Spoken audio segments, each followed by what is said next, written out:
Mhm. Good afternoon, everybody. This is Dr. Deborah Jenkins coming to you with a special edition of Black Talk Platform as we all await the verdict in the Derek Chauvin um, case. I decided to go on to pause my day just to be involved and also to have a very special first time guest on with me.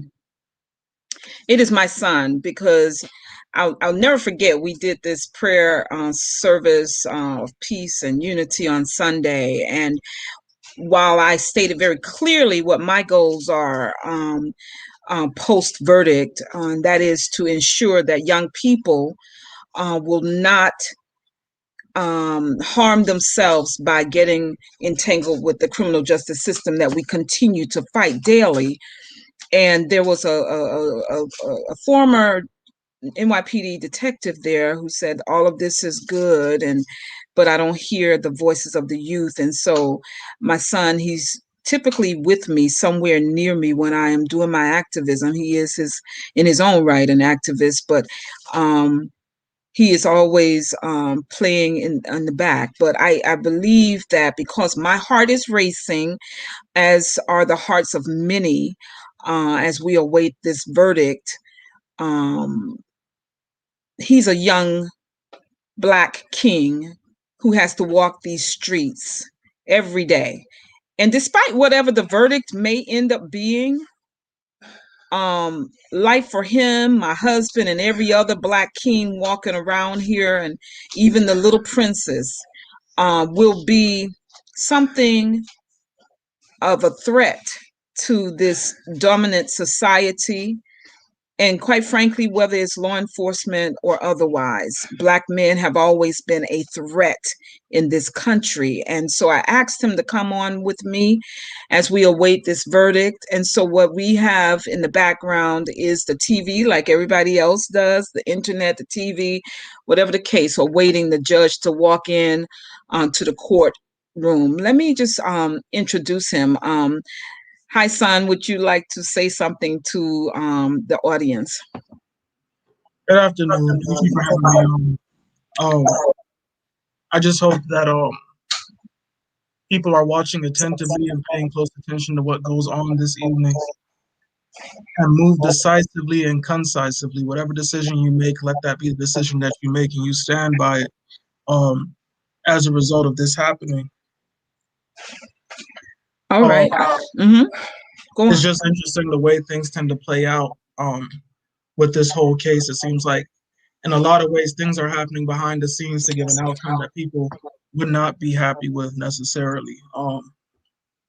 But I guess we can only see when everything happens and how things turn out. And of course, people's response, all I'm saying is move wisely, decisively, and concisely. Okay. I like the fact that you're saying move wisely. I don't think I shared this. I might have shared this scripture with you over the weekend, but it was Proverbs 20 and 24. No, not that one. First Samuel chapter 18. It was when King Saul got angry with David because he saw that God was with David. And so and no longer with him, right? And so what did he do? He decided to send David off far away to be captain over 1,000 people. And I guess he thought David was going to kick and scream and shout or what have you. But the Bible tells us that David, in verse 14 of chapter 18, First Samuel, that David acted wisely and that the Most High was still with him. And so I hear you saying we are to move and be wise. And I appreciate you saying that because you're speaking as the generation who is charged with doing just that. What does wisdom mean, moving wisely mean to you in this case? You muted yourself. I'll mute myself while you're talking. There's a difference between knowledge and wisdom. Knowledge is just information and knowing things. So people say knowledge is power, but the power that people speak about when they say knowledge is power is actually wisdom. I never really heard anyone go that far, but wisdom is the application of said knowledge. It's understanding and knowing how to move predicated upon the knowledge that you have, looking at things from a retrospective perspective and moving accordingly based off of that. So when I say move with wisdom, it's really subjective to the situation that you're in. You could be in a situation where the wisest thing to do would be retaliate with violence. You could be in the situation where the wisest thing for you to do is to put your head down and keep it pushing. So wisdom isn't just a blanket response to everything. Wisdom is, well, knowledge applied. So you have to apply it to the situation you're in. So when I say move wisely, I mean really sit down and examine the temperature of the place that you're in, the way that things are, and say what's best for you and your family or just yourself to do in a given situation or in an overall situation. That's more so what I mean with wisdom. Like for me, wisdom may not be saying, let's get out the cities or let's do this because the cops here are killing us. Wisdom for me may be, let's shelter in place. Wisdom for me, if I get stopped by a cop, may not be let me just retaliate and try to fight the cop before he does something to me because at least I'm going to go out. But at the same time, for somebody else, I can't say that that wouldn't be wise to do. But wisdom is based off of perspective in the situation that you're in. That's what makes wisdom wisdom. Knowledge is just knowing, well, cops do bad things to Black people. That's just knowledge. Wisdom is saying, based off of that, this is how I'm going to act. This is how I'm going to proceed. So you're basically what you're saying is that it's not a one size fits all. No, Right. I think that's oftentimes the problem is that people say, well, if this happens, just do this. But what happens in the case where the brother is with his wife or his child and the police officer had it in his mind that he was going to kill him anyway? Was the best thing for him to do was to listen to his mother or his aunt or whoever told him, just don't really retaliate, don't run away, don't move? Maybe if he had moved, maybe if he had fought, and again, I'm not faulting, well, not again, but I'm not faulting anyone for their decisions in a given moment. I can't say that I would necessarily move wisest in whatever situation if I was put in a predicament like that. But the problem oftentimes is that we always seem to give these, you know, these answers time and time again, even though we see that not in all cases, but in many cases, they do fail because we look at things as a people, we're very spiritual. So as a result, we have a tendency to look at things religiously a lot of times. So it's almost like this is a sin to respond to a cop in this way. This is a sin to protect yourself, defend yourself, to arm yourself, do whatever it is that you need to do. So a lot of times that can be a hindrance, and it ends up as a result, our people die a lot of times. Our people end up getting murdered, raped, molested as they have been for the past 500 years on this continent. So a lot of times the problem is because of slavery has been drilled in us, do what master says no matter what, because that's a lot of times all we could do. But what happens when master says don't run away? But master plans on killing you or selling you tomorrow. You have to run away, or else, well, he's going to kill or sell you tomorrow. But if you look at things dogmatically and religiously the way we always have, well, then guess what? You're not going to run away because you've been told that's not what you're supposed to do because master said not to. So in this same light, like I said, I'm not faulting my ancestors or anyone contemporaneous right now for the decisions that they make in a given situation. But what I'm saying is pay attention to the situation and examine it and weigh it and say, well, maybe right now I need to leave. Maybe right now my only option is to fight. Maybe right now my only option is to just go quietly and plead the fifth. But you don't know that until you're there. But I won't fault anybody for fighting back against the police or going and taking back what we built here for the past 500 years. We built the whole place the way it is right now. The only reason why the United States is able to do any of the stuff, including oppress us, is off the blood, sweat, and tears of our people. You're right. So You're I right. can't blame anyone in a given situation for acting out of their emotions or maybe just acting out of logic and saying, this whole place belongs to me anyway. Like this Mm-hmm. last year that I'm not going to use the word, but she said, F your target. F your mall. I remember this sister, she was so powerful. She said, I don't care about your target, about your Staples Center or any of this. We Oh, built yes. a place anyway.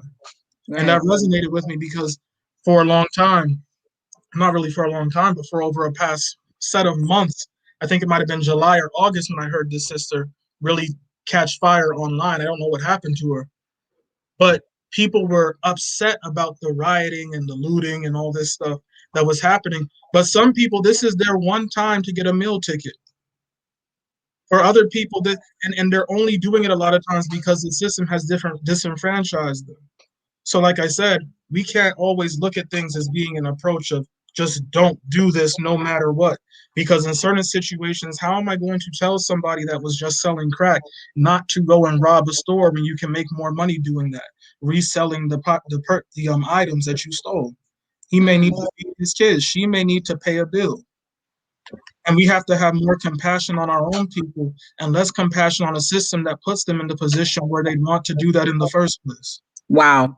Jason, that was a whole word right there. You said a mouthful, and I'm not in disagreement with you. In fact, that's why it was important for me to bring you on. But we have a special guest in the green room, and anyone who thought I was being disrespectful while Jason was talking, I wasn't. It was just that he has a cheerleader who's in the green room who I would like to bring on. That's Mr. Tony Lindsay, who he asked me to invite to this live with us. So come on in, Tony. How are you? Hi, how you doing? Okay. Good afternoon. Good Very afternoon. impressive words, young man. You had me cheerleading you in the background. Thank you. Yeah. And that's what, that's what we really want to hear from young people. We're Gen Xers, right? We're older. We've raised our kids. He's still raising a teenager. I have a teenager, and then I have you. But our generation and the generation called baby boomers that's behind in front of us, we need to learn to listen to you. Now, I know some people who may have heard some of the stuff you just said, Jason, may be recoiling, but I'm not, because first of all, I live with you and I understand the way you think. But understand, anyone who's listening to this live, Jason is a representation of many of the young people out here today. This is how they feel. We live in one state, and then in Minneapolis, where this happened to George Floyd, it's a whole different set of young people with their own minds. My thing is, we're not telling them how to feel. We're here to be resources for them. Tony, let me let you jump in if you wanted to say anything, responding to what Jason just shared with us. I mean, he said it all. I mean, uh, I'm just still kind of blown away. But uh, I think, and it's not. I had put up a video earlier talking about the effect of religion on Black people, and I'm not saying this to castigate any particular religion or spirituality. I think Black people more so come from a place of spirituality, but our introduction to, let's say, Christianity was very tainted from as far back as slavery. I mean, there was one Bible, but then there was specifically a slave Bible that Right. was given to us. That was it was given to us, and actually uh sermonized to us through certain Negroes or Black people who were given a certain privilege to be ministers, so they can indoctrinate the rest of us into a mindset where of servitude and obedience to our masters. So I think it translates all the way up to today, where we're so overly governed and dependent upon this one dimensional way of thinking, that we have to just abide by the rules, do what we're told, have faith, and that's all you got to do. You don't have to do any works, but we know faith without works is dead. And we Right. know that we've all been given a discernment. But I think too often we rely upon what we're taught in scriptures, well, selective parts of the scriptures, Right. that sometimes serve as more so an element of enabling our cowardice, to be honest, in my Mm. opinion. Mm-hmm. Mm-hmm. So go ahead. Go on. No, go on. Go on. No. So I'm just saying The judge overall, is in. The judge is in. I'm is he? gonna, yeah, he's in. So here we go, everybody. Okay, I see it. Is there a way You of see sharing the it? screen? Let me see, because I'm gonna put it on Twitter. Well, I'm watching it on my other phone just in case. Okay. I'm gonna try to share my Twitter. I'm pretty sure you can share the screen on StreamYard. I'm trying to get Yeah. there. It should be right there next to where it says leave studio and cam/mic. Yep, here we go. There we go. There we go.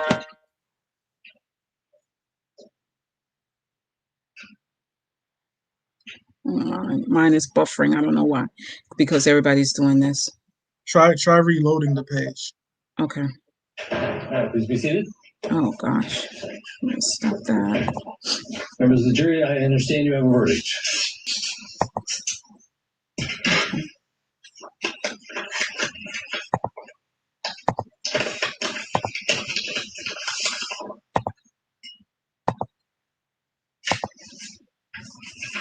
It's still buffering.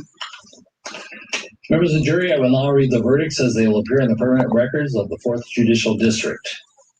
State of Minnesota, County of Hennepin, District Court, 4th Judicial District. State of Minnesota Plaintiff versus Derek Michael Chauvin, Defendant. Verdict, count 1. Court file number 27, CR 20-12646. We, the jury, in the above entitled matter as to count 1, unintentional second-degree murder while committing a felony, find the defendant guilty. Praise the Lord. 20th day of April, 2021, at 1:44 signed jury foreperson, juror agreed to this 20th day of April, 2021 at 1:44 p.m. Same caption, verdict count 2. We, the jury, in the above entitled matter as to count 2, third-degree murder perpetrating an unknown Caption, verdict count 2. We, the jury, in the above entitled matter as to count 2, third-degree murder perpetrating an unknown dangerous act, find the defendant guilty.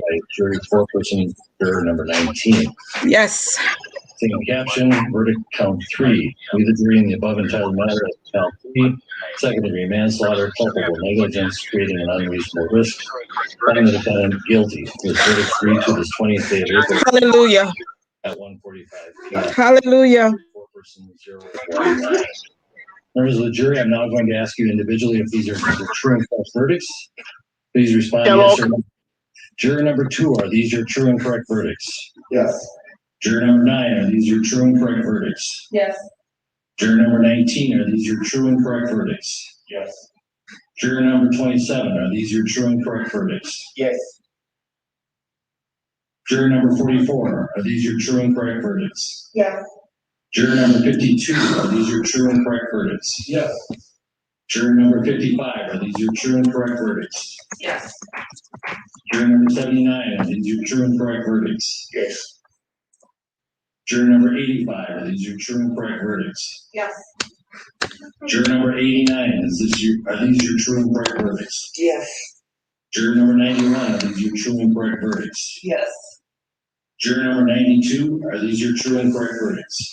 Yes. Are these your verdicts? So say you one, so say you all.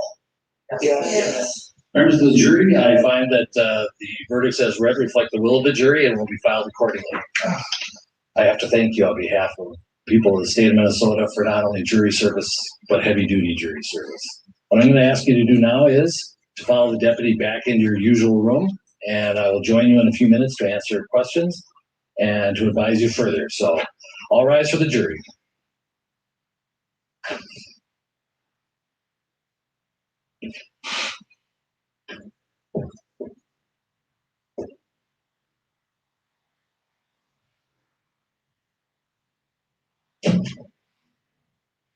All right, be seated. With the guilty verdicts returned, we're going to have Blakely, you may file a written argument as to Blakely factors within 1 week. The court will issue findings on the Blakely factors, the factual findings, 1 week after that. We'll order a PSI immediately returnable in 4 weeks. And we will also have a briefing on, after you get the PSI, 6 weeks from now, and then 8 weeks from now, we will have sentencing. We'll get you the exact dates in a scheduling order. Is there a motion on behalf of the state? Move to have the court revoke the defendant's bail and remand him in custody. Yeah. I think that. Immediately. Bail is revoked, bond is discharged. Yes. And Yes. custody, they have to cut a shelf. Damn right. That's right. All right. Thank you. Oh, Lord. You saw that crack his face? I did. Who said that? Who said that? That was me. I don't know where Tony went. I mean, Mr. Tony, my fault. I'm sorry. Yep, that's. Oh, where you at? Where you at? You got to go? Yeah, Where are you? I'm right here. Where are you? Oh, What there you happened go. to you? Yeah, I've been here the whole time. Led away in handcuffs, depending So on was the it disposition of was it guilty on all three though? I couldn't All hear three. one of them. You couldn't? All three. Guilty on all three. There's the graphic. Okay, I expected that. Remember, I called it. Okay, You called it yeah, last night. Bail yeah, but revoked, remanded to the jails immediately. that's He's good. about to put his I orange loved juice seeing on. him. I had to screenshot him getting taken off in cuffs, taken away in cuffs. But just be aware that appeal is already being served. What is Just a know that. PSI? I got to look that up. What is a PSI? Does anyone know out there what a PSI is? Oh, I don't know, but I know that the appeal has already been drafted. You Well, know. sure. Yeah. And so now we have 8 weeks ahead of us. Let me apologize for the language that anyone may have heard and that it was perceived offensive. I do apologize. This is my show and I don't use that language, so I do apologize. No, I know it wasn't you. I'm just it was not Mr. Lindsay, it wasn't me and my That's son. fine. It's not because I want this to be viewed.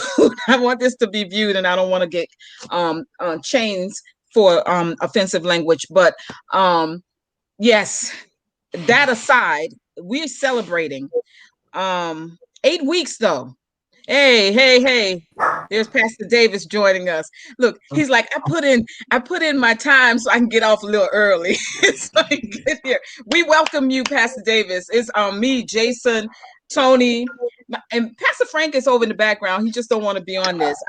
I'm glad to have you men on this panel because from the youngest man, Jason, to whomever is the oldest, and we won't say, right? Your views on this 3 counts of guilty matter. Tell us why it matters to each one of you. Who wants to go first? Pastor Davis, you just got here. Go on. Share with us how you feel. Oh, well, I just literally was working and I got the text message. Then I started looking at the stuff as quickly as I could. I don't know how to feel right now. Part of you wants to rejoice, and I do want to rejoice. But a friend of mine posted something earlier today about it doesn't, even if it's a guilty verdict, it doesn't change There we go. that much, right? Because of the times that we didn't get a guilty verdict, right? And I think the video and the 9 minutes and 29 seconds, it was such a blatant, it's not to say we haven't had blatant evidence before, but this was tough to have a not guilty verdict. So long-winded way to say that I feel I'm happy, but it's more reflection, and I hope that this is moving in a certain direction. But I don't think, knowing, being as old as I am and seeing the things that we've seen, we just, like we said earlier in prior Black Talk broadcast, we have to keep that pressure on. So yes, I'm happy, but I'm not, in this nation mode. As a Black man, I'm happy. I think justice was done. It should never have gotten to this, obviously. And I hope this is the start of something changing. So, but I agree. I'm trying to take it all in. Yeah. Yeah, it's a lot. Before Tony or Jason go, I just want to say, as a mother, as a Black mother to a Black son, I was sharing that my heart was racing. And that is a constant feeling that I have with me every time he walks out of the house. He's fully grown, so he doesn't have to tell me or get permission when he moves. But the fact that my husband and I have had to train him, teach him, mute yourself, Jason, that wherever you go, we're not trying to get in your business, but we need to know where to come if something should happen to you. We need to know who to call, and tell them to come and help you. White parents don't have to do that. And that's just the reality. I mean, a wise parent would make those types of instructions anyway. But it is an onus upon Black parents to teach not only their boys anymore, but their children how to stay safe. And like Jason was saying before you came on, Pastor Davis, it's not always prudent to go to the law enforcement seeking help. And so I'm going to, for like 5 minutes, as I listen to you all share, like you just did, Pastor Davis, I'm going to slow my heart down, because this is a victory primarily, let's really be clear, primarily for the Floyd family, because the rest of you and the rest of us continue to walk. And I think that's what I sort of heard you intimating, Pastor Tony. You want to weigh in? Yeah, sure. That was one of the first things I did want to mention, that, I'm very happy for the Floyd family to, at least at this particular juncture, to see this level of justice for the murder of their son, brother, father, cousin. I think it's very important what we just saw. And in this respect, I think that, the symbolism of this is a good thing, because it will inspire others to keep fighting to move towards some real change, systemic change. But while I am happy to see this verdict come in, I'm also heartbroken. I'm heartbroken at the fact that it takes this level of evidence, this level of proof, 45 witnesses, so many experts in their fields, even to bring in one of the people who educated and trained the medical examiner. All of this was required in order to get a guilty verdict. So it breaks my heart to know that while, yes, we got that guilty verdict, I think about all of the other George Floyds and Breonna Taylors and Eric Gardners and Philando Castiles and so many others who didn't have that benefit of a prosecution that was going to fight so hard for them. People who didn't have the benefit of a family that had a certain status that influenced the outcome. So I just want people to I don't want to do what we did when Joe Biden won the election, because we were so happy but Trump. So yes, it's a wonderful thing, but I just want us to understand that we have a lot more work to do. And take this verdict today as a sign that there can be some sort of fruit of our labor, right? But we have to work that much harder to achieve what we want to get done. So, I'm happy for the Floyd family, and I'm just encouraging people to continue to fight and just take this as a sign of encouragement that our efforts are not in vain, but we have to keep going. We have to keep going. Thank you. Jason, you can unmute and come back in and share your feelings. How you feeling? It's funny because, first of all, good afternoon, Pastor Davis. But it's funny because as I was sitting here trying to find how I should actually speak, I kept hearing in my head, don't sound ungrateful, or you're being ungrateful, or when is enough for you?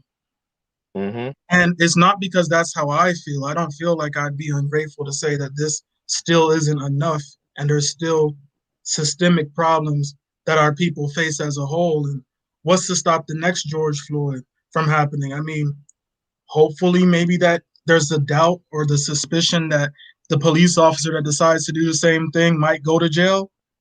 But other than that, once a person's dead, he's dead or she's dead. There's nothing that we can do to gain that soul back. So while I was ecstatic to see him actually go because I was more so in shock, I was still not necessarily satisfied because of the fear that we as a That's people right. will do what we oftentimes do. I think Mr. Tony referenced this, how when Biden got in, everyone just sort of was like, well, everything's okay now.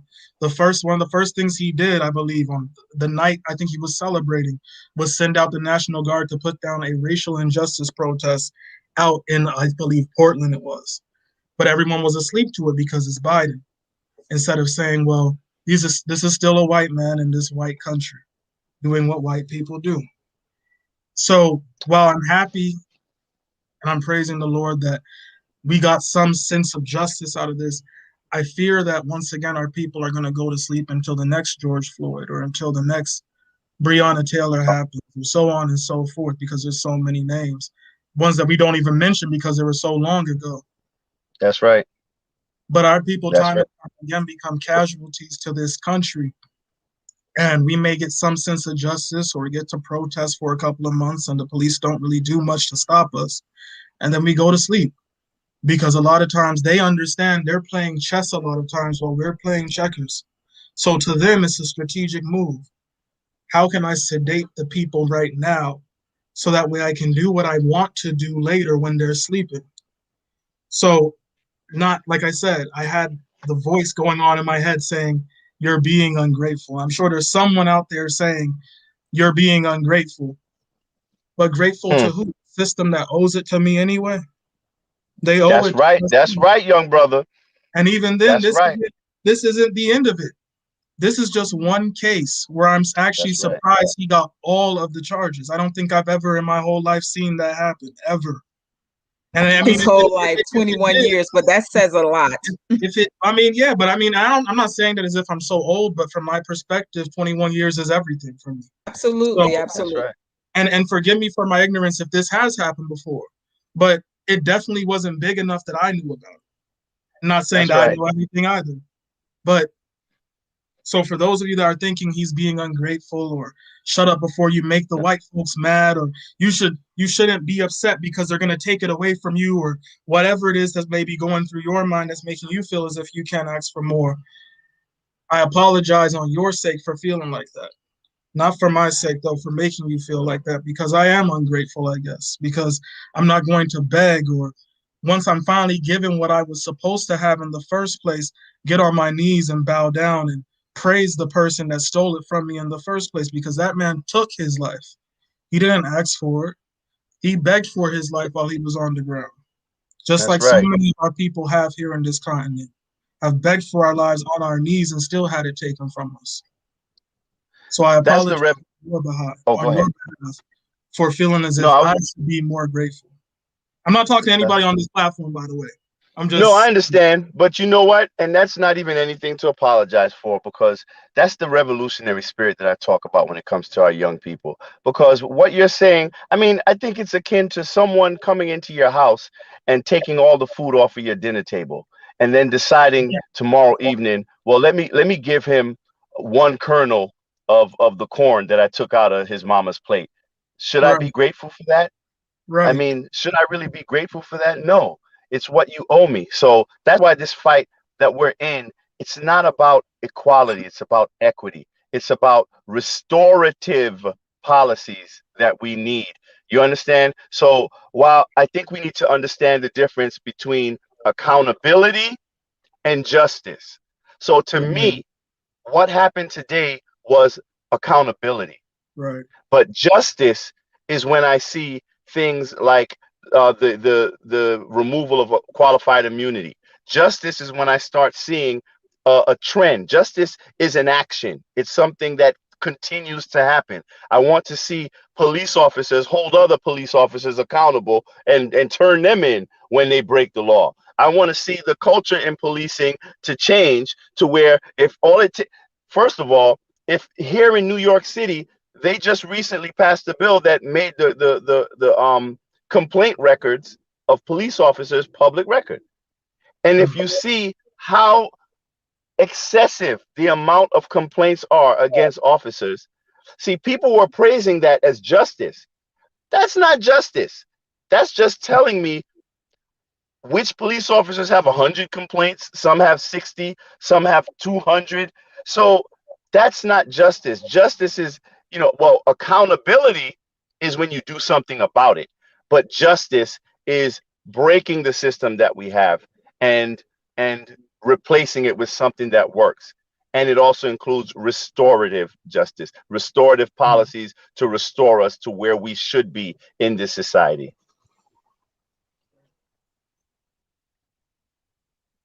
Uh-oh. Is the sound gone? I think I was just saying, Pastor Davis, I was still muted. Sorry. Go on. Oh, okay. Oh, you want, okay. Well, Jason, I thought you said, I mean, you nailed it as well as anybody could nail it with what you said. I think for me, and as Tony said about accountability and justice, I think he couched it perfectly as well. To me, it's the aftermath and what happens next, right? Yes. And so the thing that, I mean, we still have a racist criminal justice system, police system all across the country, right? What happens next? How do they respond to this? Cops retaliate. They do all kinds of things, right? And the reality is that, I've had people on various social media posts, they keep doing the thing. Well, if he complied, if he didn't resist, all these different things that people say. And I recently posted on social media the various, plethora of all these instances of white people committing crimes and being violent with police and beating them up and not getting shot and nothing happening to them. And it's just so much evidence. As they say, there's so many receipts of this, right? So it's like Jason said, there's too much out there that has not been done, and just so you owed me. And so this is not justice, it's just simply accountability. So I think both these men nailed it. But what happens next? Does it, I don't trust the police. And this has become a spectacle, and they see us. And I'm glad that Jason said we're not, we are grateful, I guess, if that's the word, but in terms of that he's guilty, but we're not going to bow down. This is what he said. We're going to keep fighting, because I still think that at the end of the day, restorative justice, as Tony was saying, policy, things that are substantial, that's what's going to determine, what he called equity, right? Not just, it's about equity, right? It's about making sure. So what is the aftermath? What happens next? We have to keep fighting. But I'm also always concerned about police officers. Like, how do they respond? Right. I think it's important what he said. Like, one really poignant thing that you said, do you trust the police? And I think that's one way that's one indicator to actually getting justice, right? To finding ourselves in a state of justice. When you ask a white person, do they trust the police? We pretty much know, for the most part, what their response would be. Do you trust, a police officer with your life? But if you ask a black person that question, you already know what that answer is going to be. So, hey, maybe when we get to a point where you can ask a black person, do you trust the police with your life? Yeah. That'll be an indicator that we're at a better place in society. Mm-hmm. Yeah. Yeah. I just think, because we've seen them. We've seen when the conversation about defund the police escalated this past summer. We heard the fire, all those fireworks and so much violence happening in our cities across the country. My wife gets a notification on our phone about the different activities happening, all the violence that's happening. Where are the cops with this, right? It seems like they took their hand off the wheel and yeah, they did. Weren't available to us in the instances they needed to be available. And so, they are very manipulative, and they're very petty, and they're very vindictive. And that's what that blue wall is all about, that code that they live by, right? So, You know, so again, we're happy. I'm happy, but I posted on social media a moment ago. If Malcolm X actually said these words, I'm not satisfied. I'm not satisfied.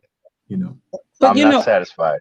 And that's, I'm exactly right there. Pastor Davis, you missed the show last night because I know you had some family business to take care of. But I had introduced, while Tony and I were talking, that, and you mentioned this last week when we were all on the platform together in advance of this verdict, that we have a tendency to have a lull after these so-called small victories, right? And you were saying, like, for months we'll go and really not keep the foot on the pedal, on the gas.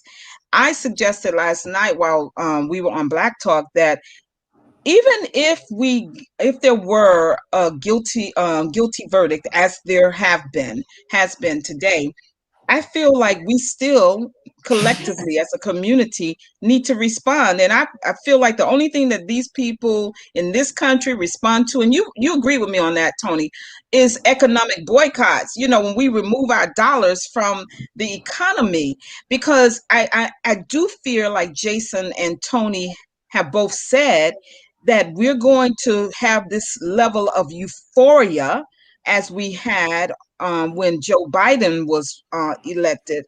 And we'll just think that, oh, we got a guilty verdict in the case against Derek Chauvin, and then sort of go back to sleep. I don't think we can afford that. I think that there needs to be a response after these guilty verdicts. Jason, what do you think? And then I'll go around. Jason, Miss Tony, and then Pastor Davis. What do you all think about that? I think a lot of times, and I agree with that. I think a lot of times we look at justice as being a retroactive and reactionary thing, which maybe that is what it is. And maybe justice might be the wrong word to say, because justice deals with vengeance and making things whole again, renewing something that was made old, making someone held accountable and giving back what was stolen. Right. But I think we need to look at things proactively in a sense. So maybe justice may be a wrong word, maybe the wrong word to use. Maybe it's not. Colloquially, I don't think it is. But we should definitely look at things in a more proactive measure. Like I see cases like this as being, if he wasn't in our community and didn't have the authority in our community to accost or to harass or to detain one of our people in the first place, he couldn't have done what he did to George Floyd. None of the police could have done any of the things that they've done to our people. We would see it more as an act of war from one group of people to another if they weren't allowed to permeate and infest our community the way that they do in the first place and murder us senselessly way that they do. The problem is a lot of times we seek out help from other people, but when you look at our own people, we send them off to be helped by them as well. So while you're sending out all your warriors, your young men that would be normally protecting your community, you're begging for the white man to come in and protect your community in their place. A lot of times we're actually asking them to protect the community from those same men that you're sending out that normally would be here to protect the community. So if we raised our community in a way in which we took care of each other and we saw each other as being a people group, and a people group that is in exile in a country in which they've been made to be the docile workforce for that country, and we came together as a people and protected each other, then we would never need to ask Derek Chauvin to come into our community, to come and kill one of our own people, and then beg the people that sent Derek Chauvin to bring him to some sort of justice. How do we do that? That's why we were sitting here all pensive for the past year, wondering if he was going to get justice, because we were begging white people to hold white people accountable for what they did to us, something that they don't typically do. So the problem is, in my opinion, is the fact that we look for the people that murder us to hold themselves accountable and to find themselves guilty. I believe the only reason why they didn't just let him get off scot-free is because of the threat of protests and potential civil unrest. I don't think it's because they just felt this is the right thing to do. So even then, what would you tell people, to just protest all the time? People can't do that. They have mouths to feed. But if you organize, maybe you could figure out a system where we could protest consistently. Because if we're not going to protest consistently, it seems like we're not going to get justice here. And maybe that's unrealistic. But I think that's why I say I believe the root of the problem is the fact that we aren't unified as a people. Because then if a white person came into our community, he wouldn't be deputized to do that because we would have our own deputized force. And that deputized force would take care of someone trying to choke someone out on the street with his knee.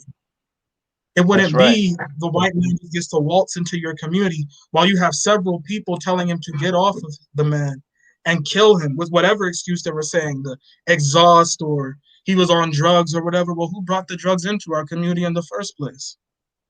And why was he on the ground next to the exhaust pipe in the first place? They always make these different arguments as if it absolves them from doing the things that they did to us in the first place. But it's always been them versus us as far as this country is concerned. And I see until our people realize that it's just us and we just have us, we're going to always seek them out for help. And they're not going to help us because that's never what they've done. Them sending him to jail for these 3 charges isn't helping us. Like Mr. Tony said, that's just accountability, if anything. They're not helping us. How does that help? The man is dead, unfortunately, now. He can't be helped by that. He shouldn't have been hurt by them in the first place. So our people need to realize that we have to help ourselves. And I'm not saying that we can't use the system to benefit us. That's not what I'm saying. But we have to not be so heavily reliant for justice and protection from the people who took the justice and protection from us in the first place. We have to learn how to protect and take care of ourselves and unify ourselves before we unify with the whole entire planet and hope that they'll look out for us. Right now, this country is facing threats from Russia and China right now. You think they're worried about protecting Black people? They're not worried about protecting Black people. So we have to see ourselves as being a people group again. The same way how we used to before we so heavily integrated into this system. We have to build each other up like with Black Wall Street and all the different other places that our people had before the government and white folks started destroying those too. We have to come together and support local Black businesses and build each other up and spread the knowledge that we have and create our own wealth system. So that way we don't have to be so heavily reliant on programs from the government and voting this person in and looking at them as the Messiah. I thought most of us were Christians, so why are we looking at our politicians as being Jesus, who's going to save us? We oftentimes look at our politicians as being Jesus. That's why you can't speak against Black people when they say I'm going to vote for Joe Biden because they view it religiously in the first place. I view voting for Joe Biden as a religion in the first place, so you cannot speak against what I believe. But at the same time, this was the same man who has, first of all, in my opinion, taken a lackadaisical approach to anything involving us since he's gotten in. And then also, like I said, his first move was sending out the National Guard to put out a racial injustice protest happening in Portland. And I know I say a lot and I can be long-winded, so you can just cut me off whenever. But I'll just keep going if someone doesn't. So, yeah. But mind you keep going because we've been trying to get a young person on this platform for a minute now, and so you can keep going. The brothers will step in at any point. Well, I'm wondering why he hasn't he hasn't joined any of the previous lives. You know, I've been telling you I wanted him to join. I'm glad to see that he's here. Yeah. See, he listens, he does pay attention as we go live, men. And you see many of his opinions, they mirror ours, but I in a lot of ways Jason goes further than what we are thinking and how we see things because of the benefit of, being leaders of households and stuff like that. But I appreciate much, if not all of what you're saying, Jason. And I think that if more people, more leaders would take time and listen to young folk like yourself. And even if they don't understand something that you are saying, ask the next question, what do you mean? We really could do so much more. And I'm thinking as you were talking about, we lose our own protection by sending our men out and calling the white men who primarily fill the roles of law enforcement. That's just a fact. That's a fact. There's no one can say that's a racist statement. It is the truth. And it goes back to what Pastor Davis was saying about a lack of trust for law enforcement. It leads us to not even want to be a part of law enforcement. And then, of course, once we do become involved in law enforcement as officers, then we, as Black officers, are victims of the racism within law enforcement, even though we're also law enforcement. And so it's just not something that people who look like us readily jump into. But there is a biblical precedent, and I don't know if either one of you heard it as Jason was talking. I was thinking about when Nebuchadnezzar, king of Babylon, captured Israel. The Bible tells us that he took Israel's best and brightest. So if you're taking the best and brightest, what's left in the community? Those people who may acquiesce to the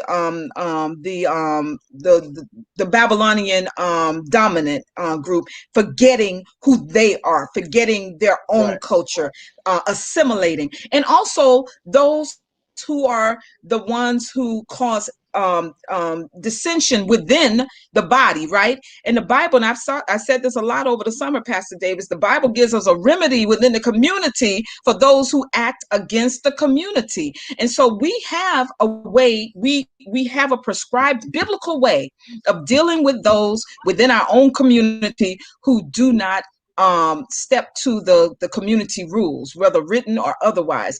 And so that's sort of what you're saying, Jason. We've allowed the best of us to be taken off. And when I say that, I'm going to say it metaphorically, because I like to go back to W.E.B. Du Bois's Talented 10th, and I'm pretty sure it's being redacted right now, because that 10% has largely forgotten the 90%. And that's one of the reasons why we find ourselves in this predicament, because too many of the 10%, they have gotten so cozy with elected officials, with the ruling class, so to speak, that they might show up, you might hear them, but they're not doing a whole lot to make things better for the 90%. And that's what we've been talking about on this platform. We're part of that 90%. Let's say we're a part of the 90%. Well, I believe out of the 90%, there are gems and there are jewels, and we can do for ourselves, and we can start a groundswell. Somebody, one of you guys, you can respond to Jason or continue on. Yeah, well, I did want to say, like, that's why I think it's so important for us to elevate voices like Jason's, because in that 90%, we talk about the talented 10th. I think if you look at this younger generation, you'd be surprised to see the percentage of brilliance that occupies this generation of young people. And while I love to hear Jason speak, I must also, I'd be remiss if I didn't mention that I see similar brilliance in so many of our young people, which is why I get so excited when they join us in these conversations. I want to put their voices ahead of ours. It's necessary, because I mean, if you just listen to this young man speak, I mean, listen, that gives me food, that gives me energy, that gives me inspiration. And if you multiply everything that we heard from him tenfold, 100-fold, 1,000-fold, just imagine the effect that it would have in our community. So that's the importance of putting voices like the voices of our young people more in the front. And we should play our role, of course, as as guidance and additional wisdom, but we have to give them the mic, so to speak. Yes. And when it comes to just kind of doubling back to the whole police thing, and us calling police, I mean, they literally call the police on the police as the police were murdering George Floyd. And that, to me, shows the level of insanity that we're living in. That first of all, we don't really have a code where whenever outside forces come in to attack us, that we as a group, we in some way have to prevent that from happening, hold them accountable, do something. We have a duty to intervene. Now that is my position. We have a duty to intervene, because if the people who are allegedly there to protect you try to kill you, what are we supposed to do? Just stand there and take it? Keep turning the other cheek? Keep, so for me, I think there's a level of common sense that's supposed to be involved in this. And I think we have to also understand that police departments, they are overseers for our community. We have to understand that. They are there to protect and serve white wealth. Let's make that clear. Police departments in this country were created for the sole purpose of protecting white ownership and wealth. Right. And part of that wealth was the ownership of the property known as slaves. Yeah, That absolutely. is what police departments were created for. You look it up. I think we talked about it last night. The We did. slave patrol, patty rollers, look it Yep. up. And when you understand the role they played back then, you will understand the role they play today. So whereas they protect everyone else, they're just there to oversee and manage the conditions that remain to keep the engine running of the status quo. And when we understand that and we learn to look at it through that lens, that is what we need in order to change things. So yes, economic boycotts and all of that, it's necessary. But even beyond boycotting, we need to just divest.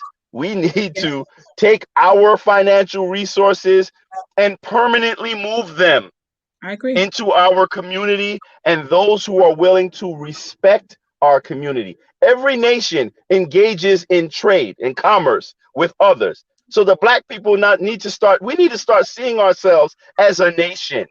Absolutely. Nations are respected. We are a sovereign people. So, Right. but I'm not going to get all into all that, but I'm just saying that until we see ourselves as worthy of that respect, and we don't keep having all these people that jump up in the midst of George Floyd's trial talking about, but what about black on black crime? As long as we see ourselves as worthy of the respect that we've been denied, then I think then we'll start to see some sort of change. So, that's my position on that. I agree. I don't know if Pastor had to leave, but I wanted to say I tagged you both last night. I believe in what was happening at the Ohio State, because we had spoken about how young white students, after a major game victory or something, it doesn't even have to be the final game, but after they get a big win, they start tearing stuff up, turning over cars and destroying people's property and stuff. So that happened at some event that was happening outside of the Ohio State University. And the cops were like, oh no, this happened last night. Meanwhile, throughout the country, law enforcement is preparing for guilty verdicts when they had 1,000 guilty people right in their faces last night, but they were hands off. No one was arrested. So when we talk about property, let's break it all the way down. Property that they believe we're going to destroy.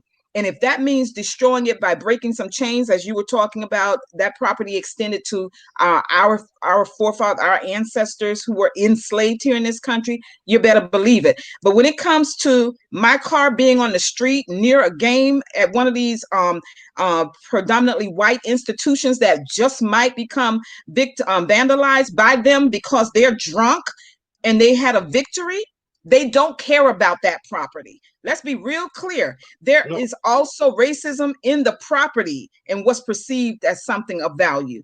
And if it's them destroying stuff, they're not going to destroy young white people's future by arresting them for committing felonies. But let it be at Howard University, let it be at Morgan State, let it be at Clark Atlanta, any of the predominantly black or historically black universities, we'll see a very different thing. But we don't behave like that.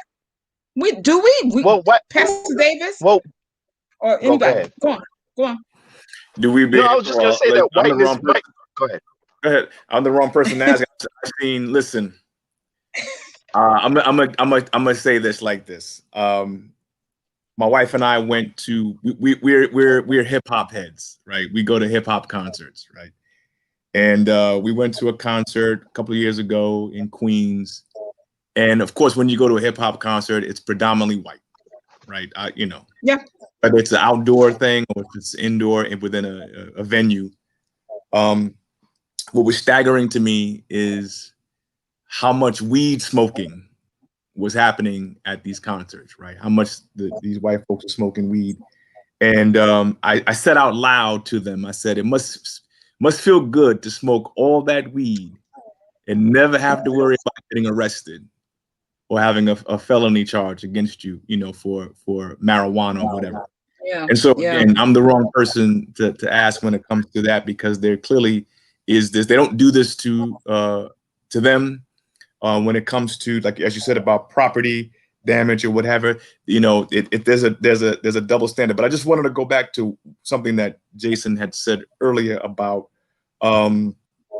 He mentioned protesting, right? And he said that was the verdict a result of protesting, let's say, and I thought that was an important question because were they afraid of the aftermath, right? The nation was bracing itself, as you were saying, in the aftermath of this verdict. And so, yeah, I think that, and of course, they tried to even scapegoat Maxine Waters for some of the statements that she made, right, about this, right? Yes. They tried to, but the reality is what she said and what Jason said about protesting is critical because it's a major weapon or arrow within our quiver, in addition to everything that Tony is saying about the economic side of it, right?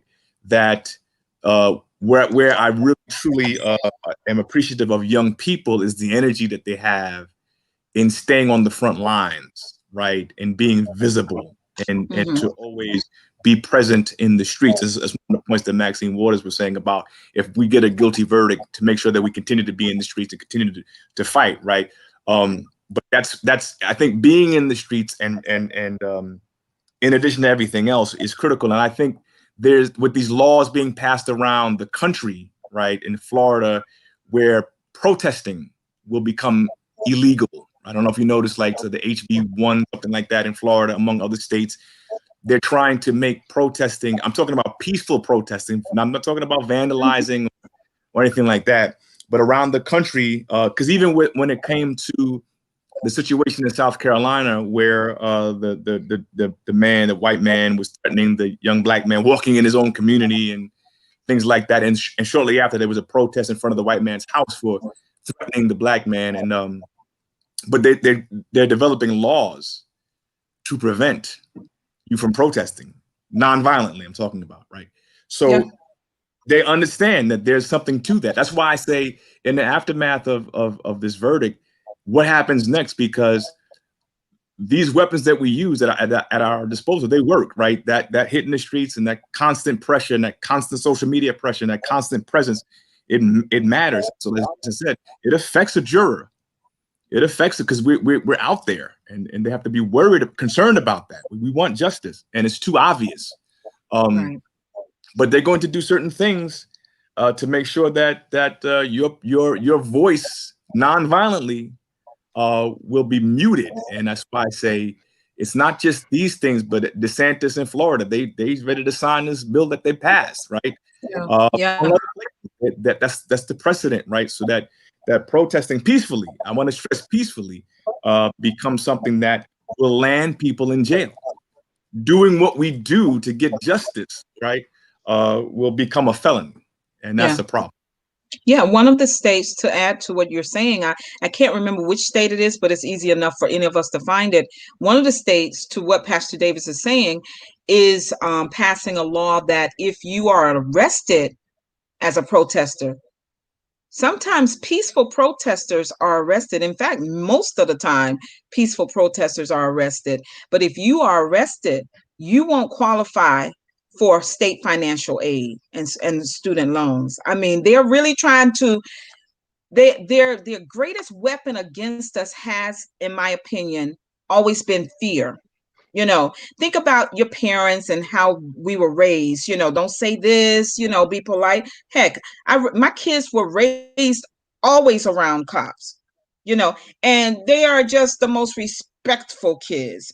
People see them coming, they know that they were raised to respect the cops, and notwithstanding, they've been raised to respect everyone. So you would never think that that they doing what they've been raised to do, these protective measures that we take as parents, Black parents, would ever lead them to a position or expose them to being targeted by legalized terrorism called rogue cops, you know, and but nevertheless, that is the case. And so we have to continue and not be afraid to continue to protest, even with these laws that they are passing. But we also, I think, need to use some wisdom and go deeper into our arsenal. It's so many things, like you were just talking. We have our quiver is not empty, it's full. We typically use the same things because they have been effective. But what if our divine imagination stretched further and we found some other tools that we could use in addition to the ones that we currently use? I'm enjoying this conversation. I'm so sorry we missed Attorney General Keith Ellison's conversation. I want to give him credit for carefully selecting these state's attorneys who prosecuted this case. According to what you saw over the 3 weeks, Tony, I don't know why I thought it was so long last night, but over these 3 weeks, you have heaped a lot of praise on the prosecution for the way they dealt with this case. But in particular, Mr. What's the brother's name? Jennings? What's his name? No, Blackwell. Blackwell, I'm sorry. Yes, Mr. Blackwell, especially Yeah, in that Attorney closing. Blackwell. Yeah, in that closing argument, that was wonderful. I don't know if they needed that, but it was a wonderful closing yesterday.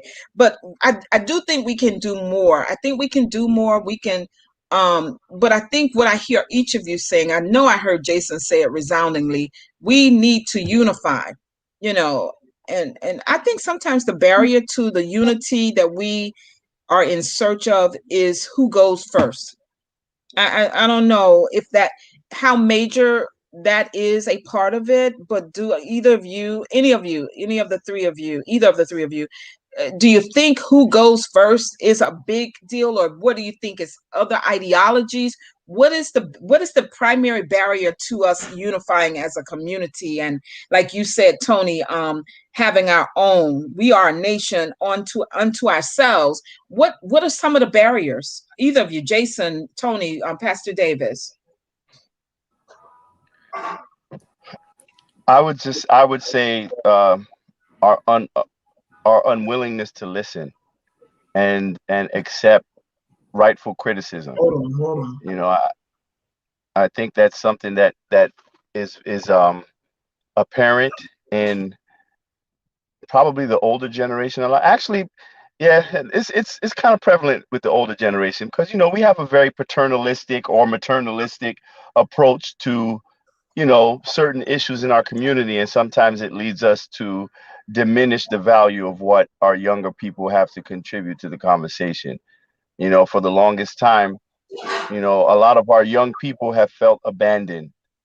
They felt abandoned by the older generation, who largely is in large part is responsible, through our own acquiescence and assimilation for leaving these young people in the condition that they're in right now today. So I think we owe it to them to put the first foot forward. I always talk about that. I think it's really incumbent upon us to put that first foot forward so it can, regain some of the trust that was lost. We're I think we're all parents here, right? Except for Yes. Jason, right? Yes. Praise So God. so we understand the value of lifting up our younger people. We do Yeah. that with our children, right? We understand the value of encouraging words, the value of making them feel like they matter and their words matter, making them feel valuable. And I think that is the same type of spirit that we're supposed to carry with us when we engage with our younger people out in the community. Right. Absolutely. Let me just get a couple of comments in. I see a new listener, Mr. Jeremiah Ferguson. I'm not sure what you were responding to when you said that wasn't fair at all. I'm not sure if he was talking about the difference between the preparation for protest after if there had been a guilty, not guilty verdict. Versus how the cops responded in Ohio to the college students. I'm not really sure, but if you're still out there, I would love it if you hit Probably. us back. That was probably what he was talking about. I don't want to assume, but you're welcome to come back and clarify, and we'll definitely address it. Juanita, who's here with us, says barriers to unifying. Who will have the most shine? Who will be able to floss and rub elbows with whom? I agree with you. I'm just feeling like I say that all the time. I pull that out as one reason, one of the major reasons, but I'm not sure if that's it. I'm not sure if Not with the I young people so not with the much. young I people. don't They think don't so. really they don't really Mm. concern themselves with that, right? Not as No, much. I Jason, are think you there? I You want Uh, to go on, Tony? uh, no. Go ahead, Jason. I would just say, in a general sense, it's a lack of order among our people because it's not necessarily something that we've been raised to move with. We're always raised to say, you're going to be the best and you're going to do this, and it's just you, instead of seeing each other as a people group. And the only other unification we're ever taught is, well, this whole rainbow coalition, unite with everyone. There's only one human race. So there is no connection to your people directly in the psyche of our people naturally. Is something that we end up having to learn later. So I would say the overall problem is that we aren't unified as a people and we don't have order and we don't see the next man as being an extension of our own body. We all share a similar blood at the end of the day, and then people can always say, well, we're all humans. Well, whether you believe in evolution or whatever, we don't really necessarily know where other groups of people come from, but we know that we all came from the west coast of Africa. We all came from that same continent. We all came from that ship. So we all have a shared point of origin as far as that goes. And once we start to look at each other as just being one body, as one man, one whatever of people, then we'll start to be able to fall in line. And it won't be this person wants to be the leader and this person wants to do this. And we would be able to unify behind the leader. The person that was That's most a capable, we would naturally raise them up. It's called it's actually a theory, the big man theory, that as time goes on and one person establishes themselves as being the most reliable or the most whatever that is needed at that given time, that person will rise up and people will respect that person as being the leader. But the problem a lot of times is we hate each other and we have a natural envy towards each other more times than less. So even when you talk with the older generations, it may be, oh, well, I want to be the leader. But the younger generations, it might just be, well, I'm the leader of myself. I'm my own God. I don't have to listen to what another. exactly. So a lot of times it's still the same stuff over and over again. Young people, we just have a tendency to act like we're doing a new trick that someone hasn't already done before. But we're doing the same thing, repeating the same mistake. We just called it a different mistake. We called it a That's different right. trick, but we're still doing the same thing. So I wouldn't And say that and so much and of a difference. Is still the mindset that's the same. oh no, I'm sorry. I'm sorry. I'm sorry. Yeah, sorry. Somebody stopped me. Yeah. Yeah. I agree. I agree 100%. I'm I, sorry. I'm in my car. People are just like stopping me. Sorry. Jason keeps hitting on it the right way. I mean, I just think I'm glad that you're on, because you Pastor Deb, you talked about ideology, right? And one of the things that I always pick up from Malcolm X is Pan-Africanism, right?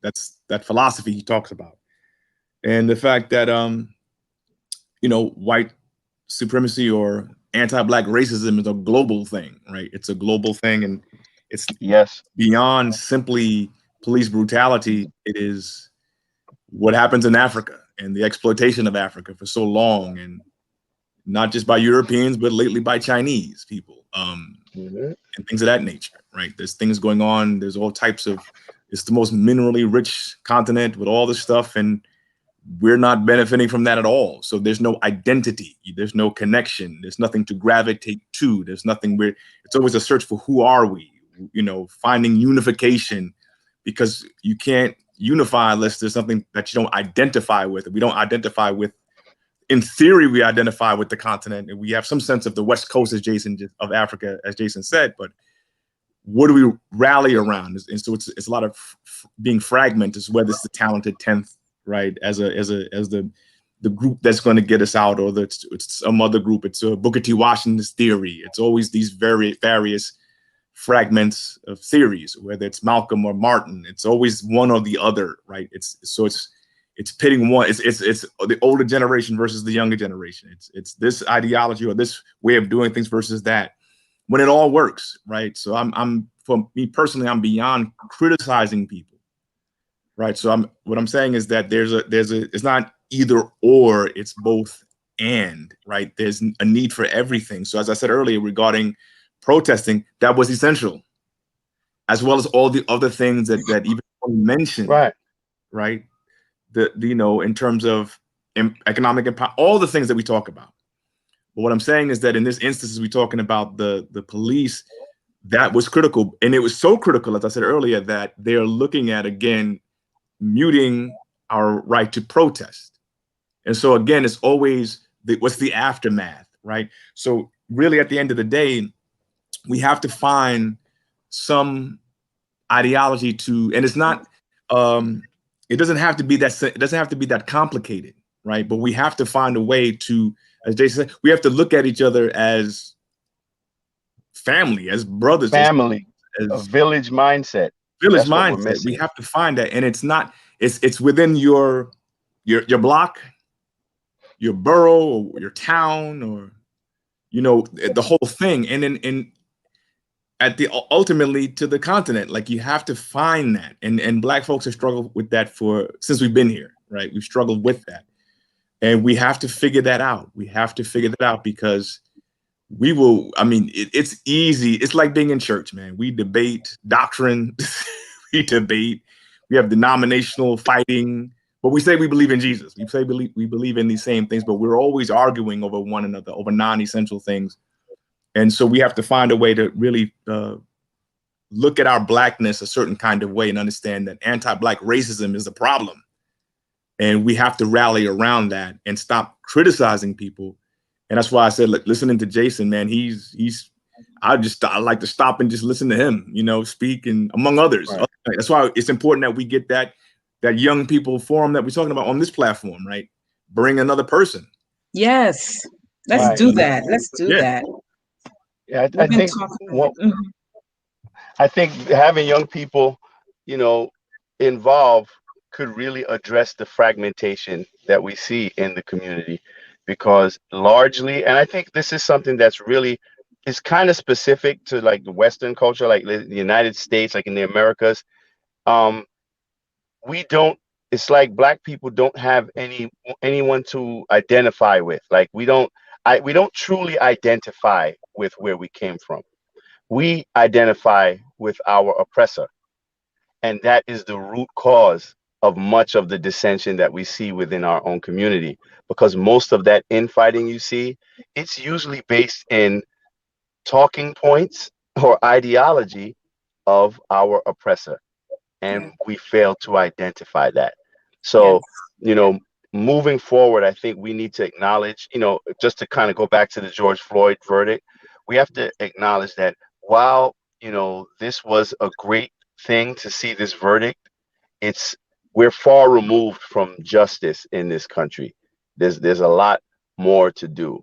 And we have to understand that whiteness protects itself in this country. Absolutely. This system is a self-preservationist system. It is not a system that is in the business of hurting itself, of destroying itself, breaking itself. So that's why when you might hear voices, I'm one of those voices that's kind of like, you can't fix the system, because the system works. It works the way that it was set up to work.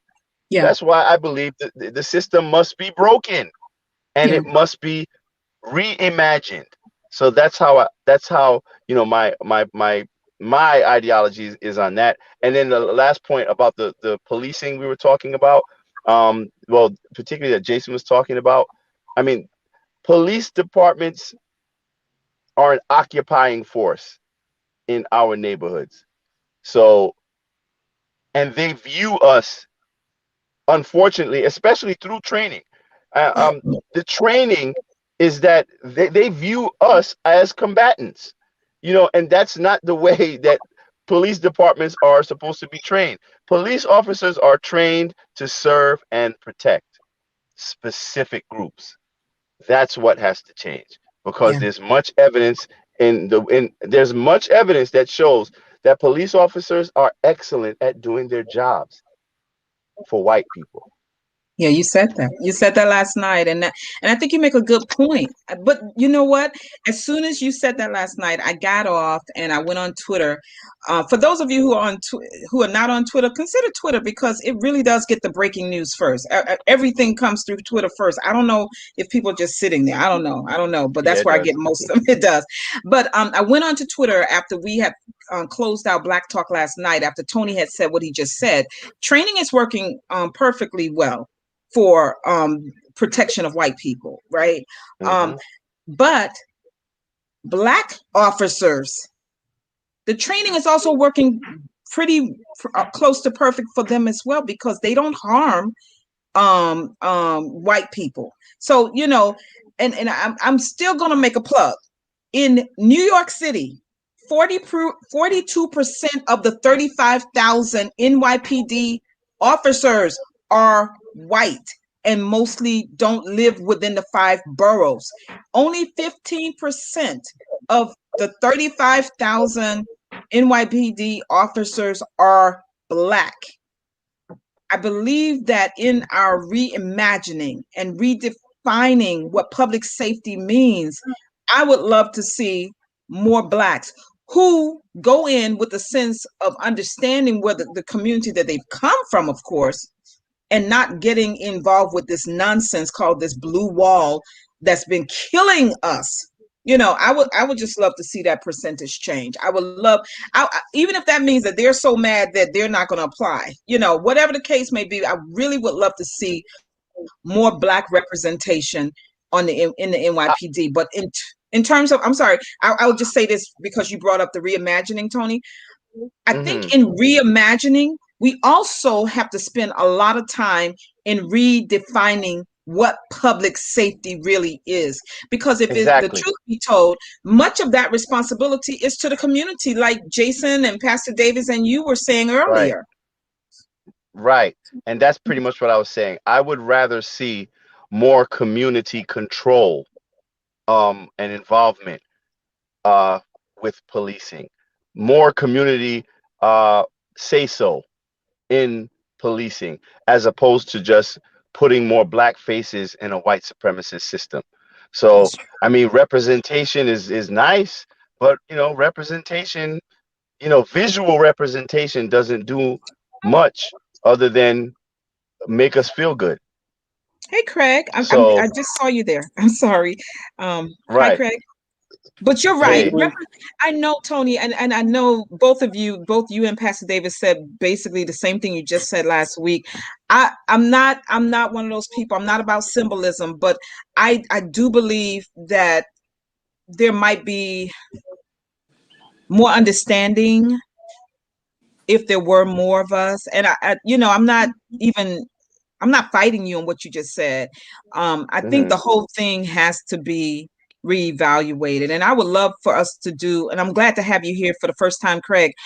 Craig is a member of the community town hall, but I would love it if we can come back at another time and look at the NYPD's reimagining plan that they just submitted to the governor, and then just start plucking through it to see if there are any fundamental changes that we believe as a community will be beneficial to us, or if it's just more fluff, right? Or have they really done the work? I'm be honest, I'll be transparent. I was involved with some of the reimagining work that they did, but how much of it goes into practice is something that I believe as the community we have to make sure they do. So if we can talk about a panel of that sort in the future, it's going to take a while because it's pretty lengthy, but I would love to have all of you here. Craig, welcome, and share what you have to say as we wind down. We have 6 minutes to go, everybody. Pastor, I gotta run. You gotta run. but I definitely want to be part of that panel.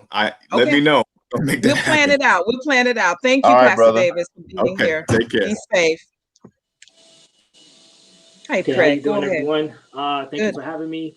Absolutely. So I jumped in and I heard the piece that you said as far as bringing more police that is more representative of what the actual community looked like, and I'm 100% in agreement with that. But also the other side of that is introducing someone that simply just looks like the community into a toxic, broken culture is still not going to fix that culture. So one of the things that I believe that we have to do, in addition to having police that's from the community, police that same community, is Right. incentivizing the police and rewarding them for actually doing positive community policing.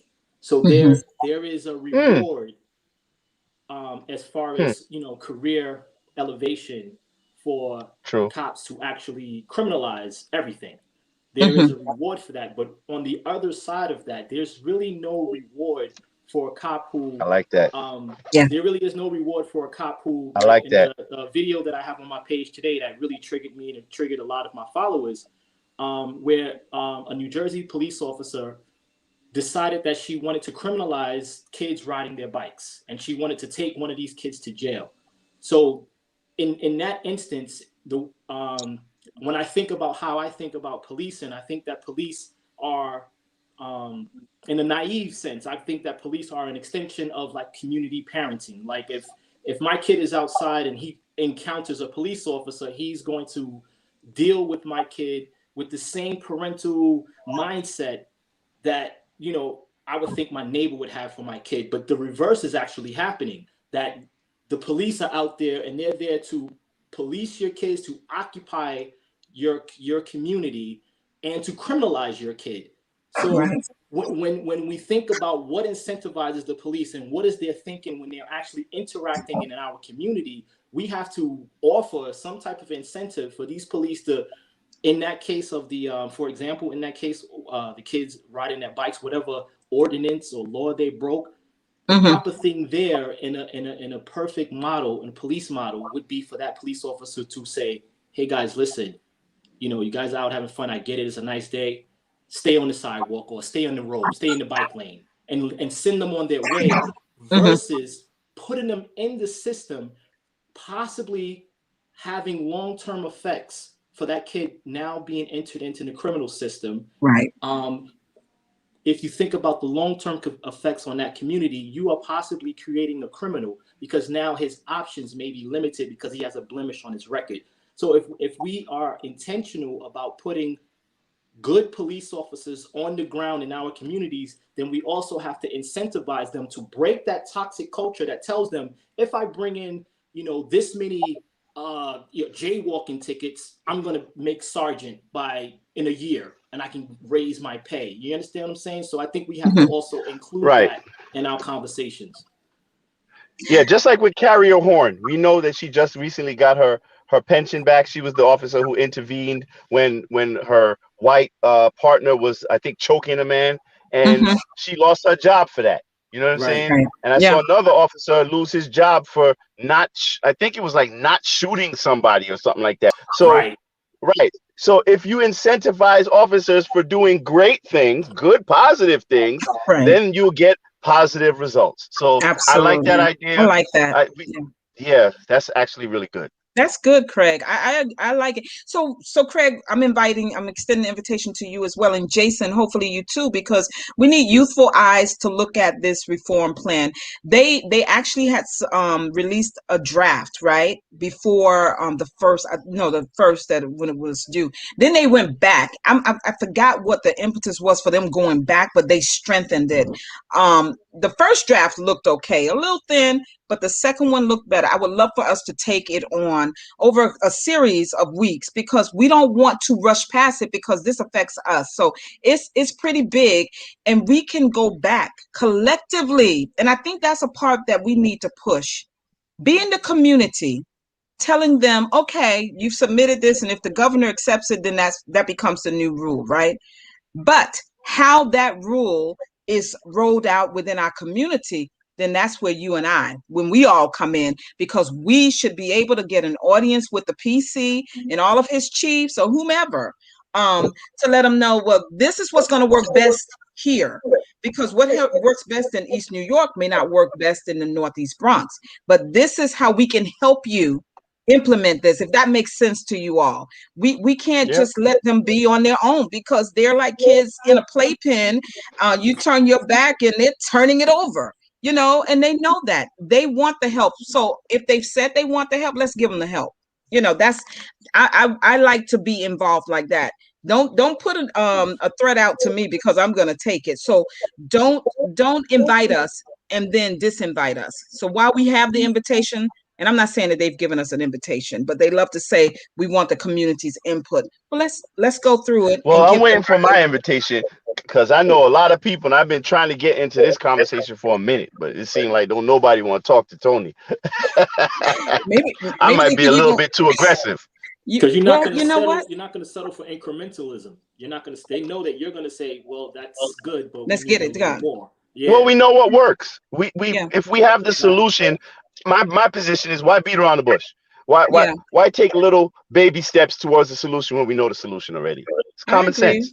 I agree. Listen, if we do this, and this is clearly public, if we do this, I can get you in. I can get us all in. And I'm not going to try to police you with the police. Listen, I ain't trying to get you in trouble. There's a couple of people that I did. We'll talk about that offline. But maybe we have to do this offline. Listen, I appreciate I've been invited. I've been invited to a couple of things, but then disinvited right after saying certain things that maybe they thought might have reflected negatively on them in these meetings. So it's just like, you know. Yeah. Well, listen, flies with honey. What is it? Bees with honey. We know how to do that too. You know, we want to get to the table. I think getting to the table, and then once we're at the table, we do what we do. That's my thing. You're not going to tell me what the script should come out of my mouth. You know, if you want me at the table, it's because you want me at the table. You don't want to give me a script. And that's why I get so frustrated when I am in these settings, when people just forget that they were actually invited. So once you're invited, you can bring a bottle of wine, right? I'm inviting you to my dinner party. Bring a bottle of wine, right? But once you get there, you're a guest like everybody else. And it is for me as the host to make sure you're comfortable. You don't have to keep pulling out of your bag a bottle of wine. Am I right? You were invited by me. You bring me one bottle of wine by showing up. No, but that's why, Tony, that's why I get so frustrated with this off code thing. People don't really understand the power that they have in getting if they get on code. Invitation. Right. But I'm saying if you got the invitation and I open the door to you, come through. You don't have to be disrespectful, but you don't have to kiss you don't have to go bend over backwards once you're inside. I've already found you worthy enough to be invited. Now, don't tell me that you need to keep telling me that everything that you find in my house is so beautiful. You say it once and then let's have the party. Am I right? I mean, I just feel like. Well, you're right, but unfortunately, that's just not how it goes, because a lot of people that get invited into the room, they just want to make sure that they don't get disinvited in the future. That's what they prioritize. And you're right. You know, I mean, that's just what it is. That's the whole issue that we face when it comes to access and gatekeepers and stuff like that. It's right. It's very easy to slip into gatekeeper mode if you're not careful. That's why you always have to maintain that direct line of communication with the community and keep them involved, because the status quo, the system, they want to use you as a gatekeeper. They want to use you as a point of separation between them and the community. You're the buffer, not you per se, but I'm just saying those who are granted meetings and access, even though you may have good intentions, just understand what the intention is of the person inviting you into the room. That's right. Their intention is to have you keep the rest of them under control. and pacified. Exactly. So listen, we're 1 hour and 34 minutes. I want to hear from each of you on your last thoughts about the verdict. Jason, are you still there? I think I hear your mic open. Yeah, there's an echo. Yeah. Yeah. I'm going to shut mine down so that I can hear your last views. We'll be back next Tuesday at 7 p.m. for the regular Black Talk platform. Craig, it's so nice having you here, and please come back again in the future. I'm going to let Jason go, Craig, and then Tony, and we will ask that everybody continue to celebrate for a minute, but the work has to continue. Jason, I'm closing my mic. Right. If you're there, share your last thoughts. I'm not sure if I said this before, but I just want to say thank you for having me on the platform, allowing me to speak my mind freely. I apologize just in case I offended anybody on behalf of the platform with maybe language that I used. At first, I wasn't going to apologize, but I think it's better that I be wise and apologize for the sake of Black Talk platform, not so much for myself, since the platform was so kind as to have me on here. But I also wanted to just bounce off of something that Mr. Tony said. And good evening. I'm sorry, I didn't catch your name, sir. I don't want to be disrespectful and act like you're not here, not acknowledge you. Could I just Craig. That's Mr. Craig. Craig. Mr. Craig. I'm Jason. But I want to bounce off of something that Tony said earlier. It escapes me right now specifically what he said, but it dealt with the way that we look at each other and take care of each other. And I think it was something interesting that happens when we see white people, in particular the cops, approach our people and abuse our people. Is we sort of lose all of the bravado and the energy and the courage and the anger and hate that we had for our own people, or the person that we don't like at our job that looks just like us, and we sort of just lose it all right in that moment. And I think it's most certainly a result of our experience here in this country. It's funny because I was sort of not really going in on, but I was sort of touching on the effect of religion on our people's mind. And it's funny that I end up thinking of a scripture to sort of bolster my point. But Leviticus 19:16 says that you shall not stand at the blood of thy neighbor. In other words, that when you see your brother in trouble or getting hemmed up, you have to do something to help them. You can't just stand idly by and allow them to sit down and just die there. You have to at least try to do something to help them. So while I think we should reach out to the police and try to make the situation as good as positive as we can for us as a people, I think while we're doing that, we also have to be forming and creating measures in a way in which we can protect and police ourselves. So that way we're not so heavily reliant on them on an unreliable system. At least that's unreliable to us. We need to be able to rely on ourselves to take care of yourself. It's like, imagine having your own household and you have to ask somebody else to protect it or to keep it clean. It's like calling someone else to clean your own room. But that's what a child does. But in a lot of ways, we have become the children of this system, and they've become our spiritual fathers and mothers. So a lot of times we look towards them to protect us and wrap us up when we're harmed or hurt. When we get a bruise, we ask them to soothe it, when we should be able to do that ourselves. We're all independent, capable adults. And I believe that we have the ability to take care of ourselves as a community, and we don't have to worry and rely on the system doing all the things that it does. Of course, people say, well, maybe it's not a system, it's a few bad apples, but how long are you going to keep eating from the same tree until you find that one good apple? Because I'm still looking for it. So how long will you continue to take from that same tree that has all these bad apples on it before you decide to grow your own and create your own fruit so you can eat from that? And then if someone else that owns that tree wants to come, then they have to ask you to eat their apples. Why are we begging them to eat their nasty sour apples and have them come into our community and poison and pollute our people? It doesn't make any sense to me. So I think while we're also I think it's a great idea that we continue to reach out to the police, because at the end of the day, this is the situation. There's a solution, but we still have to be cognizant of the situation. You can't burn the house that you're in because you think you're going to buy a new one. So I think that we should continue to reach out and try to work with the police and community leaders. But at the same time, we should be working on ways so that way one day we don't have to reach out to them in the event that they let's just give them the benefit of the doubt, have human error, and continue to murder us. At least we know that if we have our own system to hold each other accountable, we'll actually do that, rather than hoping that a system that was never meant to hold them accountable will do that. So that was just my closing remarks. And I know I sort of went backwards in the conversation, but it's because I've been holding that for a while, because I know I can be long-winded. I want everyone else to get a chance to speak.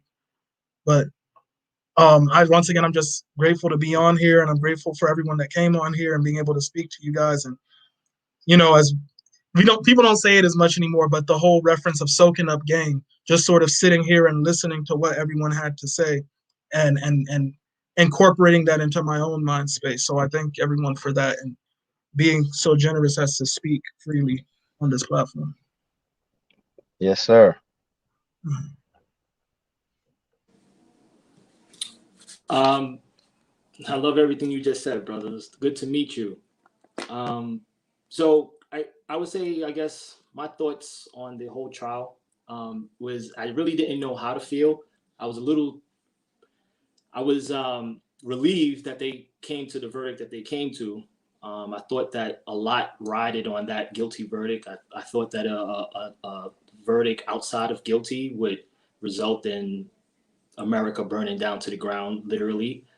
But I also feel like the danger of everyone kind of running the risk of feeling like there's some type of accomplishment and there's a job well done, and we can kind of like take our eyes off the prize. So on one hand, I'm relieved that they came to a guilty verdict, but on the other hand, I almost feel like, it's weird that while we have a guilty verdict, we still see videos popping out of police just over policing and brutalizing us. And I feel like we're running, I don't know, like we're running a race that we really are not winning. And like, even though it feels like a win, it's really not.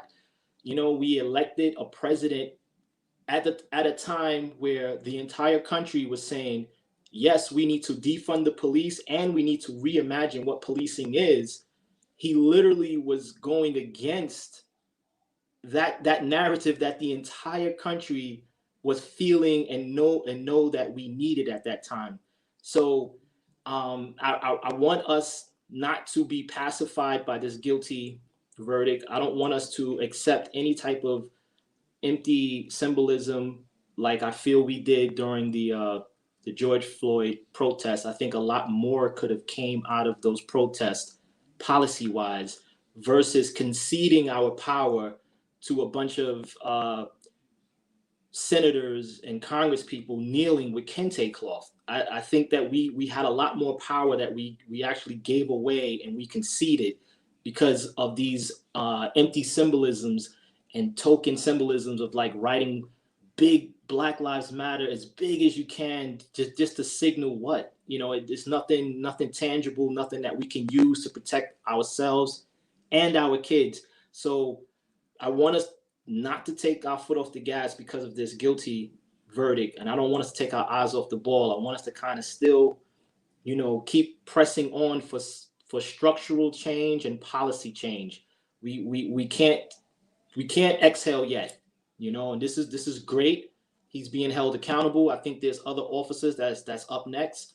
And all over the country, we still have instances where police, the institution of policing in our country is broken and still needs to be addressed. So that's just my thought. It's like a good and almost like a bad. It's like I don't even know where I feel on it, but I just know I want us to keep pressing forward. There's a lot of work that still needs to be done.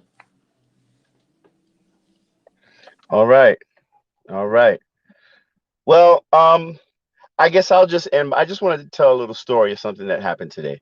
There's been we know how things are right now in New York City, where homelessness is at an all-time high. You have mentally ill people everywhere. Like, there are no resources for anyone right now. And apparently, I just found out, like, there's a homeless lady who's been camped out on the corner of my block for apparently like the past week, and I didn't even know, or maybe 4 or 5 days. And I was told she was out there in the rain. She's just been out there on the corner, and And I walked over and I saw her. She's like maybe in her 50s, and she's clearly mentally ill. So I was saying to myself, damn, who do I call? Like, who do I call to help? So I didn't know who to call. I called 311. No, not. So I said, you know what?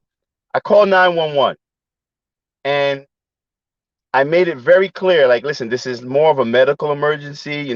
She's not. She doesn't look well, and she's sleeping outside, and this and that. So, an EMS truck finally pulled up, right? So I'm like, yeah, I'm feeling good. And then I saw an NYPD car pull up, and my heart fell into my stomach. And I think it's terrible that we have to feel this way, that if we were to call assistance for people in our community, that it's going to always be accompanied by that fear of death when the police department pulls up. So I went there to make sure, like, listen, this is not an emergency call. She's an older lady, whatever, and basically got rid of the NYPD. So I'm saying all of that to say that the verdict we received today, it was a great moment of accountability, but we still have a long way to go. And when it comes to this fight for justice that we're in as Black people, we have to realize that we can walk and chew gum at the same time. We all don't have to play the same position in this fight. Everybody has a role that they can play. And I think we need to respect that and understand that our way may not necessarily be the only way, because we're fighting on several fronts as a community.